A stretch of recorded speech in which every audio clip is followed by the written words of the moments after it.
The jump in technology and graphical processing power between the 4th and 5th generations of game consoles was a huge one, possibly the biggest we've ever seen. And while the early to mid 90s saw some of the more established brands wait patiently for the right time to release their next gen systems, there were a couple of companies that were determined to jump the gun and bring their consoles out ahead of the competition. One such company was the once mighty Atari, which brought out a system that made big, bold claims, but ended up being so underpowered that it far more closely resembled the 16-bit consoles that it was meant to be replacing rather than the 32-bit systems it was supposedly from the same generation as. The former industry giants turned industry punchlines had given us a piece of hardware that was neither 4th nor 5th generation, resulting in a game console that is mostly remembered as a bit of a laughingstock. If you're under the age of around 40, you could be forgiven for not being aware of Atari's former status as kings of the industry. Before the infamous American console game crash of 1983 and the subsequent release of Nintendo's all-conquering behemoth, the NES, in North America, Atari ruled the US home console market with their incredibly enduring video computer system, which was later rebranded to the far more commonly known name of Atari 2600. Also often referred to as that wooden-looking thing that Grandad used to play. Released in 1977, the VCS was an entertainment phenomenon for kids and families of the late 70s and early 80s, and ended up outlasting the Atari 5200, which was meant to be its replacement. The 2600 was so popular and had such a huge install base that it wasn't even officially discontinued until the 1st of January 1992, which was the exact same date as the 5200's successor, the 7800, was also discontinued. So the stubborn old wood grain box just outright refused to die and essentially outlived both of its successors. Although the 2600 was undeniably etched into the fabric of pop culture, this could also be somewhat attributed to the fact that both the 5200 and 7800 were huge disappointments for Atari. Neither came close to matching a fraction of the success of the 2600, and the 5800, which was intended to rival the NES, did nothing to usurp Nintendo from its position on top of the American gaming food chain. Listen up, Atari, the future is here, old man! Although they were still relatively respected in the home computer market due to their successful line of 8-bit family systems, the Atari ST and its successor, the impressive for the time STE, two consoles that were generally considered to be two failures in a row, meant that the Atari brand no longer carried the weight it once did in the home console market. This was also evident by the rather underwhelming response to their first foray into the handheld market in the form of the Atari Lynx. Although the chunky little thing was technologically impressive, with far better specs than all of its portable competitors and generally played and performed pretty well, sales were far lower than projected. It wasn't an abject failure by any means, but the financial situation at Atari during this period wasn't great, and the lukewarm reception to the Lynx didn't help matters at all. Jack Tramiel and his son Sam, the heads of the once invincible seeming company, surmised that Atari's future was in the future, and the best way for them to get back to their winning ways and to the very top of the video game industry was to focus on the next generation of technology and get the jump on Sega and Nintendo before they even thought about upgrading their respective 16-bit systems. After all, a more powerful system is all it needs to take over the gaming world, because that always works, doesn't it? Atari started moving forward on their next generation project as early as 1989, when they saw an opportunity to team up with a British computer hardware company based out of Cambridge known as Flare Technology. Flare was founded in 1986 by Martin Brennan, Ben Cheese and John Matheson, who were all former engineers at Sinclair. This would lead to the Atari Panther being developed, a cancelled game console from Atari that has a backstory behind it that is so convoluted that it would require a standalone video on this channel to fully comprehend. Despite the Panther being close to ready for launch by mid-1991, the Panther would be cancelled altogether in favour of the more powerful Jaguar.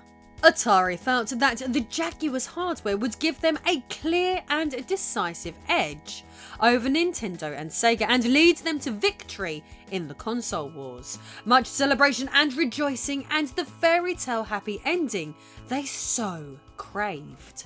Poor Atari, they didn't even know what was coming, did they? The Jaguar's impressive seeming hardware has 5 processors spread across 3 chips. Tom, a 32-bit RISC graphical processing unit, Jerry, a similar 32-bit RISC processor that used to provide full stereo sound, and a Motorola 68000, used mainly as a system manager. The Jaguar also had an impressive 64-bit memory bus under its hood, which could transfer a staggering 106.4 megabytes per second. Well, it was pretty staggering in late 1991 anyway. It was the combination of the two 32-bit RISC processors as well as the admittedly impressive memory bus that led to Atari giving us what the Jaguar is probably known for best: its bit count. Now, we've been through just how silly and how much of a marketing ploy the fatuous bit wars of the late 80s and 90s were on this channel before, but Atari took things to a whole new level with the Jaguar. Not only did they claim that it was a 64-bit console, they pretty much based their entire branding and marketing campaign around this incredibly dubious fact. The only thing that could be legitimately considered truly 64-bit within the system's hardware is the memory bus. And what use is a 64-bit transferal system if you're only using 32-bit processors? Make it make sense! Calling the Jaguar a 64-bit console is at best a clever and misleading use of semantics, and at worst, an intentional deceptive ploy to attempt to con the naive public. It seems rather silly in retrospect that consumers could be whipped into such a frenzy with some simple use of multiples of 8 and the word bit. But it really was a simpler time back then. A simpler, stupider time. The Jaguar was first unveiled to the unsuspecting public in August 1993 at the Consumer Entertainment Show in Chicago, and was released in limited numbers to American test markets in New York and San Francisco 3 months later on the 23rd of November for $249.99. A full nationwide launch came a few months after that, in early 1994. Atari had secured a $500 million deal with IBM to manufacture the physical hardware in an attempt to make it seem like the Jaguar was a homegrown American console, despite most of its roots coming from right here in jolly old England. The Atari Jaguar was as British as tea and crumpets. I told you it was a deceptive little thing, didn't I? Even though on paper, Atari seemed to be being incredibly forward-thinking with the development of their latest bit of kit.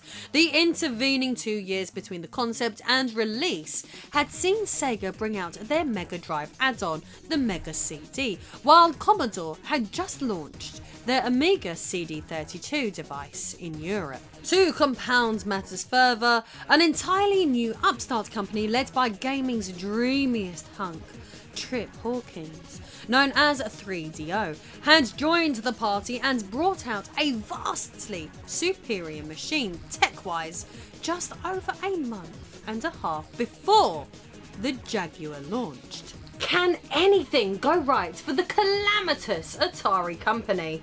Atari has planned to give the public a technological powerhouse, but their new console was starting to look woefully underpowered before it was even released. One thing Atari did have on their side was affordability. Despite the system retailing for $50 more than its predicted $199.99 launch price, the Jaguar was still $100 cheaper than the CD32 and around a third of the price of 3DO's high-end big budget beast. The Jaguar's launch was accompanied by a memorable ad campaign that heavily featured the slogan, "You do the math," in reference to the system's bold 64-bit claims. It's those adverts we've all no doubt seen countless times, with the annoying teacher lady yelling at us from a classroom about how much we should care about bits. Part of me feels that a lot of teachers could get into a lot of trouble for saying stuff like that these days. A memorable piece of marketing for sure, but there was one major problem, and that was that video game consumers generally had eyes, and they usually used them for looking. Anyone with 2020 vision could see that Atari's latest console's big talk of having more bits than all of the competition just didn't translate in the graphics department. Truth be told, it seemed to look far less graphically impressive than most of the other 32-bit systems it was meant to be outshining. This was very apparent in the Jaguar's launch game, Cybermorph, which featured the debut of everyone's least favourite bald, mouthy, disembodied green head. Where did you learn to fly? Perhaps a more appropriate question would be, where did you learn to program games? Given the absolutely atrocious draw distance on display here. Bear in mind that this was a pack-in launch title, something that should be specifically trying to show off the capabilities of the system. I mean, granted, there are polygons on display and it is in 3D, but the game is almost unplayable, and that stupid green trollop constantly in your ear doesn't exactly help matters. To put it in context, the similar looking but far more playable Star Fox had come out on the 16-bit Super Nintendo 8 months before Cybermorph was released. It was a little bit embarrassing really, and that bombastic do the math ad campaign had backfired massively, as people were starting to feel as if Atari was trying to hoodwink them, and early Jaguar buyers were left feeling sorely disappointed after the vague promises about the system's prowess that had been made to them. Where did you learn to fly? Where did you learn to fly? Where did you learn to fly? Where did you learn to fly? Where did you learn to fly? Where did you learn to fly? Where did you learn to fly? Where did you learn to fly? Where did you learn to fly? Where did you learn to fly? Where did you learn to fly?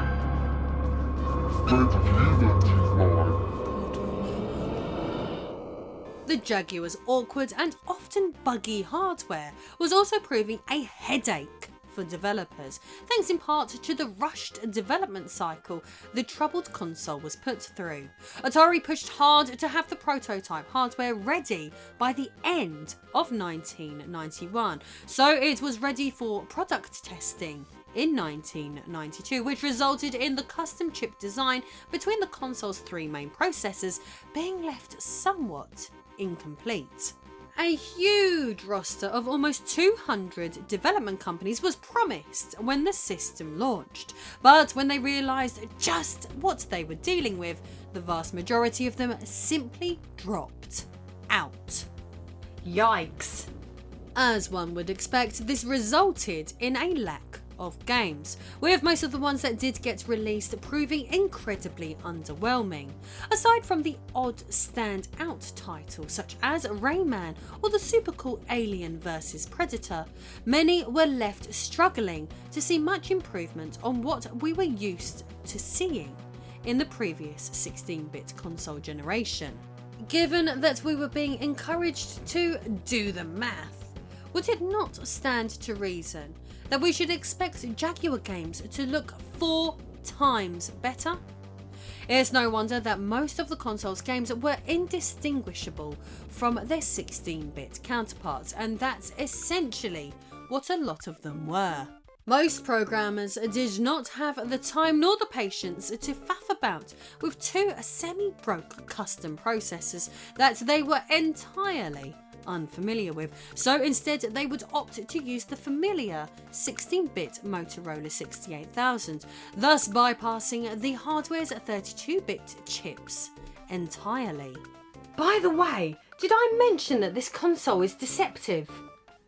All the bad press, consumer dissatisfaction and lack of compelling software meant the Jaguar struggled to get any kind of significant install base, and by the end of 1994 Atari had only managed to sell a worrying 100,000 units.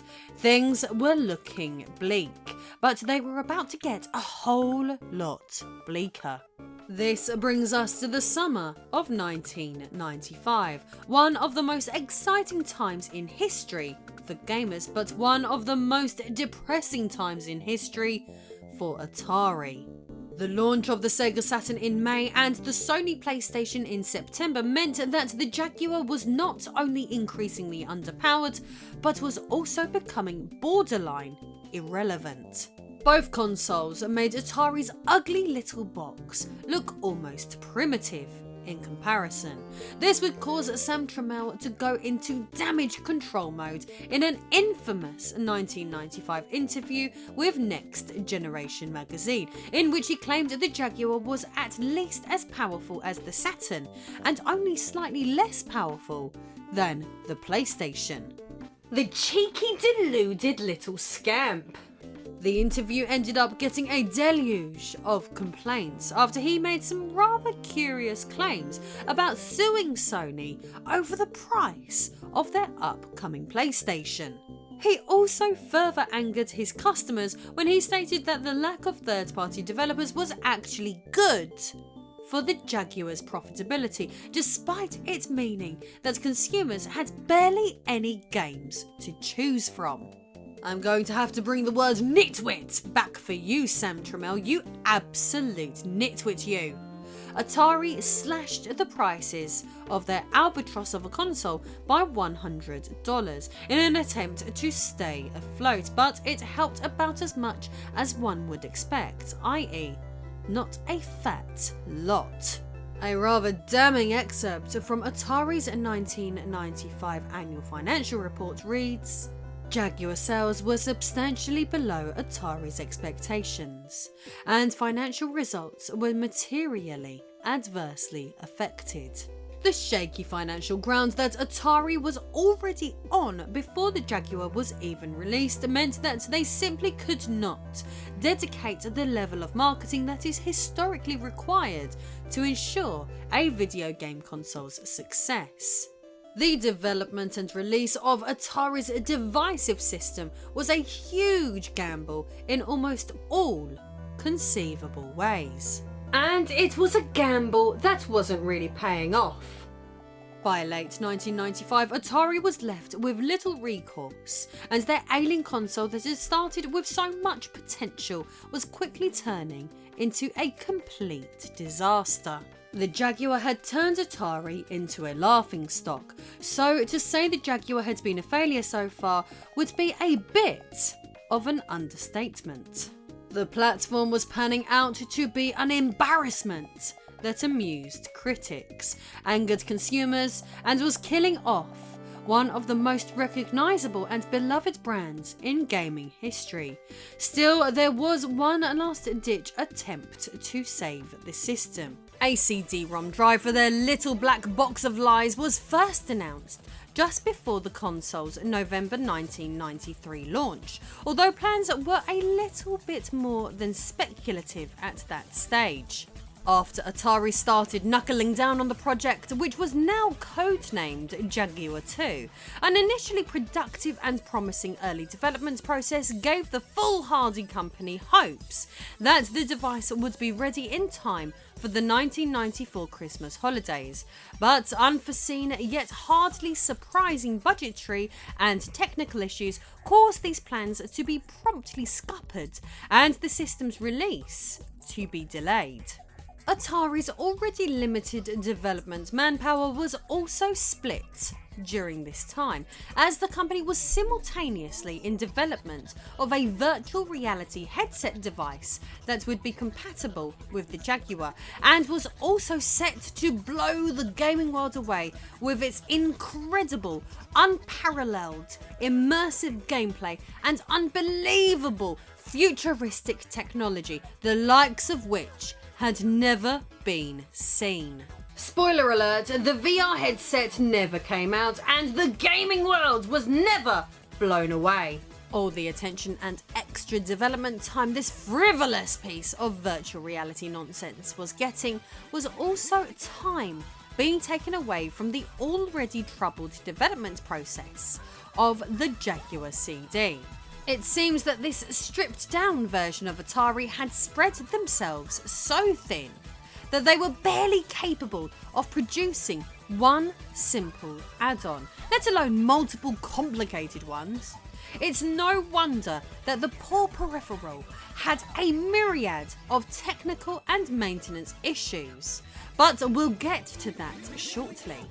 After several further delays and a whole lot more headache for Atari, the Jaguar CD was finally released to the public on the 21st of September 1995 for $149.95, a price that would be pretty reasonable if the stupid thing actually worked.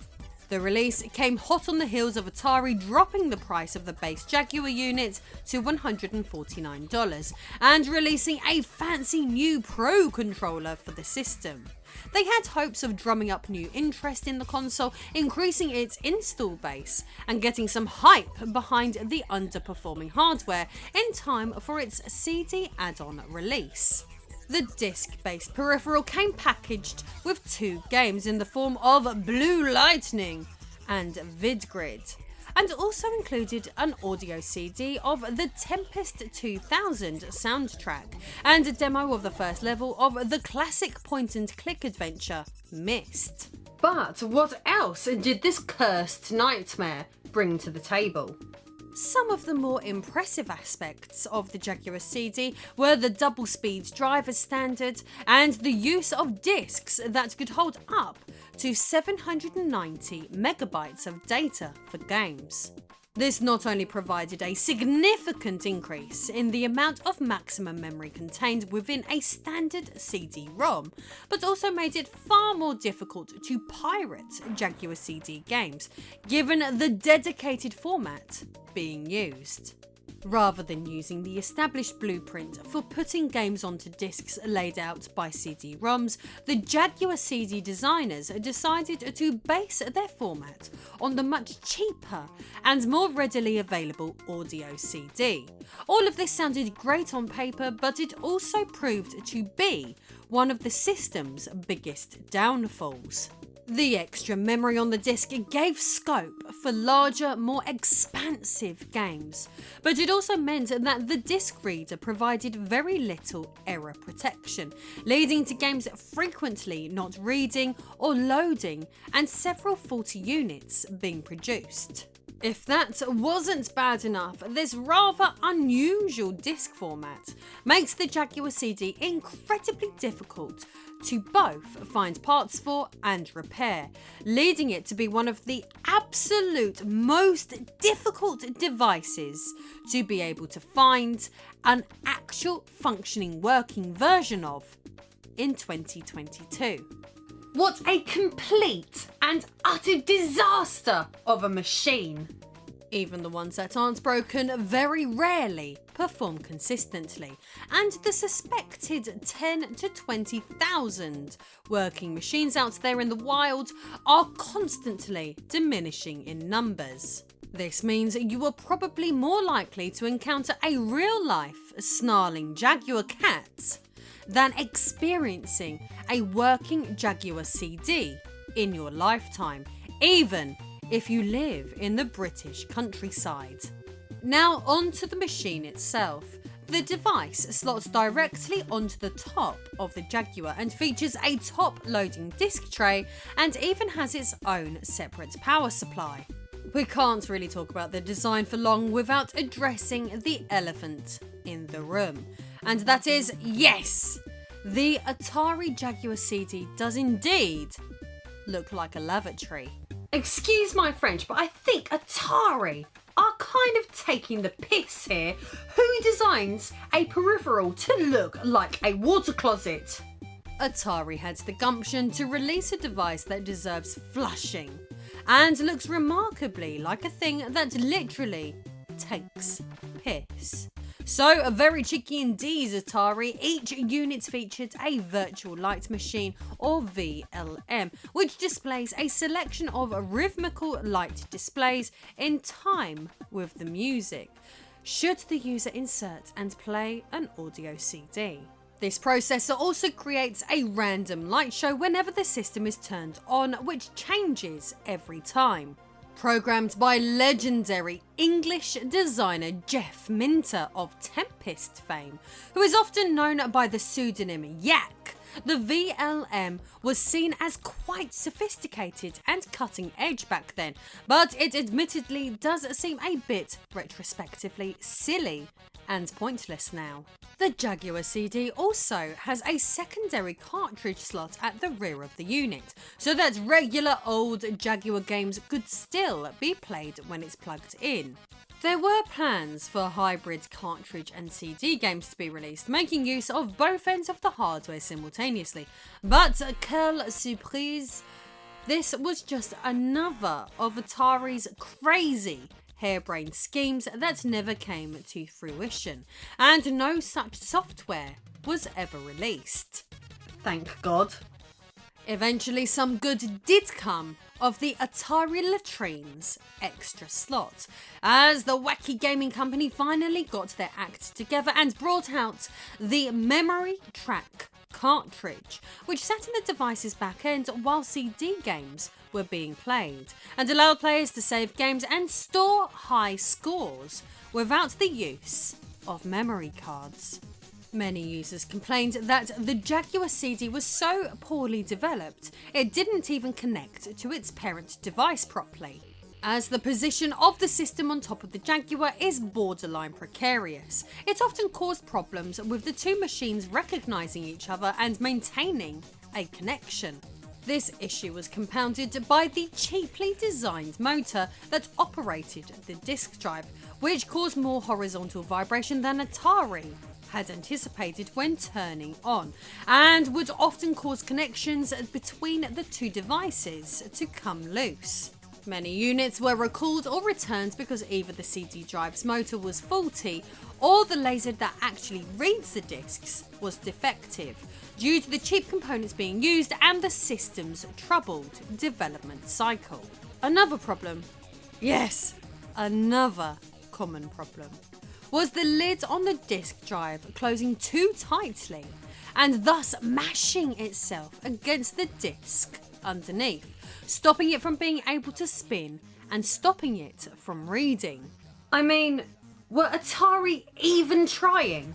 The press and the public were starting to get wind of just how much of a catastrophic failure Atari's new venture was proving to be. And the Jaguar CD was starting to become a very badly told, very cliched yet very poor taste joke. With few developers on board, a few games on the horizon, a bleak financial situation, and a practically non-existent install base, the Jaguar CD was in extremely bad health before it had even really got started. What a silly system add-on! Devs had major issues with the inner workings of the OG Jaguar console itself due to its overly complicated multi-chip operating system, and those issues were only exacerbated with its CD-based add-on. Taking this into account, I'm sure you'd all expect the Jaguar CD's library would be sparse. But it's pretty shameful that only 10 games were released for the useless contraption during its extremely short, sub-1 year lifespan, and that includes the 2 pack-in games. Of those 10 games, 4 are original exclusive Jaguar CD games, while the other 6 are PC or arcade ports of titles that were popular at the time. The first of the 4 exclusive titles was the pack-in game Blue Thunder, which is an updated version of the 1989 Lynx game of the same name. The second, released in October 1995, was the 3D shooter Hover Strike Unconquered Lands, which received mixed to average reviews on release. The third was the absolutely horrendous and ugly as sin Highlander The Last of the MacLeods, which bafflingly was actually reviewed quite well at the time, but seems almost unplayable today due to how cripplingly slow it is. The last Jaguar CD exclusive game released before the system was officially discontinued was Battle Morph, which was a sequel to the notorious Cybermorph and features the return of Skylar, aka Where Did You Learn to Fly? The divisive disembodied head with the big gob from the first game, although she is inexplicably blue instead of green this time around. Green or blue though, it makes no difference. The game is still awful in comparison to the Super Nintendo Star Fox. Then again, I am sure the game would have been ruined too if it contained this annoying trollop. Where did you learn to fly? Where did you learn to fly? Where did You learn to fly. Do a barrel roll!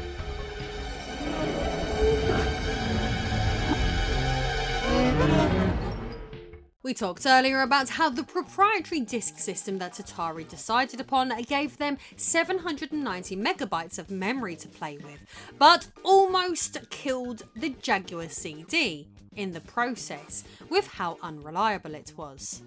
The real kick in the teeth is the fact that Atari didn't even come close to filling those 790 megabytes with any of the games released for the system, making the whole endeavour completely and utterly fruitless. It felt like they literally went out of their way to sabotage their own console here. Absolute lunacy! Atari planned to try and recoup as much money as they could from the hardware of the add-on, and so planned to release a combined Jaguar and Jaguar CD called the Duo. The zany company were intent on recreating as many bathroom items as they possibly could, as although it was never actually released to the market, prototype units very, very clearly resemble a pair of bathroom scales.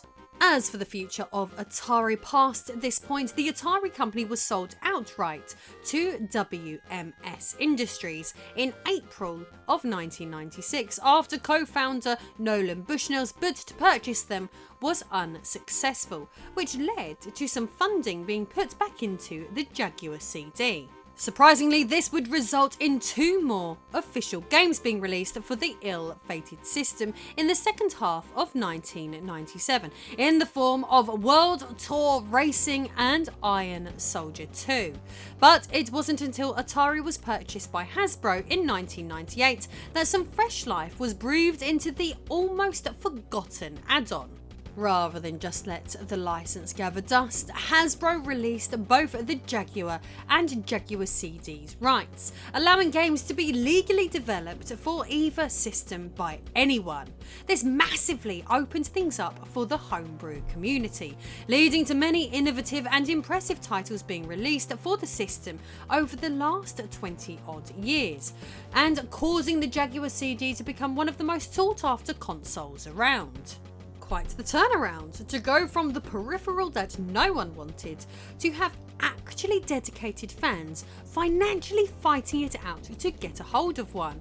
Although it should be noted that that's only really because so few of the miserable little things actually work nowadays. We all saw it coming from a mile off, but the Atari Jaguar CD was one of the gaming industry's biggest failures and possibly the most faulty and unreliable system of all time. But it is nice to see some use being made of the old thing by indie developers and the homebrew community in recent years. So, although this thing was a massive failure, the Jaguar CD still serves some sort of purpose today, ending this silly tale on somewhat of a high note.